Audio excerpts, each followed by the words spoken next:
एदो, Japan के हलचल भरे महानगर में 17वीं शताब्दी की शुरुआत में एक अनूठा व्यक्ति उभरा। समुराई जासूस। पारंपरिक समुराई योद्धाओं के विपरीत जो अपनी तलवारबाजी और निष्ठा के लिए प्रसिद्ध थे, उनका नाम काजुकी था।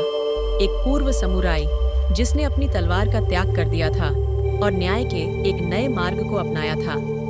काजुकी की कहानी एक व्यक्तिगत त्रासदी से शुरू हुई।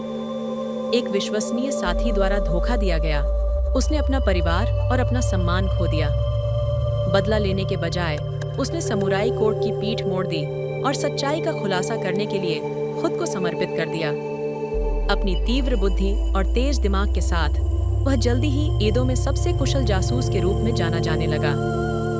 एक दिन एक अमीर व्यापारी जिसका नाम ताकेदा था, एक अजीब मामले के साथ काजुकी से संपर्क किया। उनकी बेटी अयामे बिना किसी निशान के गायब हो गई थी। ताकेदा का मानना था कि उसका अपहरण कर लिया गया है, लेकिन अधिकारी कोई सुराग नहीं खोज पाए। निराश और दिल टूट गया। उसने काजुकी से मदद मांगी। काजुकी ने मामले को स्वीकार कर लिया और अपने भरोसेमंद साथी हना के साथ और एक बुद्धिमान बूढ़ी कीशा के साथ उसने अपनी जांच शुरू कर दी। उसने शहर में गवाहों से बात की, अपराध दृश्यों की जांच की और अय्यामे के गायब होने की पहेली को जोड़ने की कोशिश की।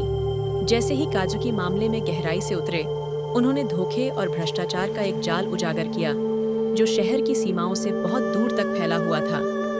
उन्होंने पाया कि अय्यामे एक शक्तिशाली दाइम्यो और एक क्रूर अपराधी संगठन के साथ एक खतरनाक साजिश में फंस गई थी। काजुकी जानता था कि उसे अय्यामे को बचाने के लिए जल्दी से काम करना होगा। हना की बुद्धि और भेष कौशल की मदद से उसने अपराधी संगठन के ठिकाने में घुसपैठ की। उसने खतरनाक दुश्मनों का सामना किया, अपनी चतुराई और चपलता का उपयोग करके उन्हें मात देने के लिए।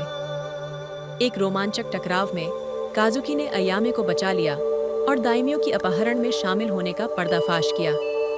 दाइमियों को गिरफ्तार कर लिया गया और अय्यामे अपने आभारी पिता के साथ फिर से मिल गई।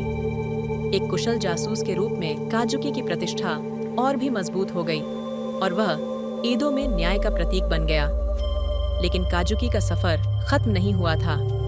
वह अपराधियों को न्याय दिलाने और निर्दोषों की रक्षा के लिए अपने अनूठे कौशल का उपयोग करके मामलों को सुलझाता रहा।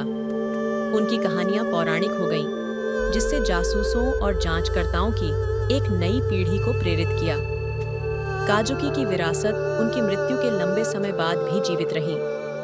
उन्हें एक ऐसे व्यक्ति के रूप में याद किया गया जिन्होंने पारंपरिक समुराई कोड की अवहेलना की थी और सम्मान और न्याय के लिए एक नया मार्ग खोजा था। उनकी कहानी एक अनुस्मारक के रूप में कार्य करती है कि हिंसा और रक्तपात से प्रभावित दुनिया में भी बुद्धि, करुणा और सत्य की खोज के लिए हमेशा जगह होती है।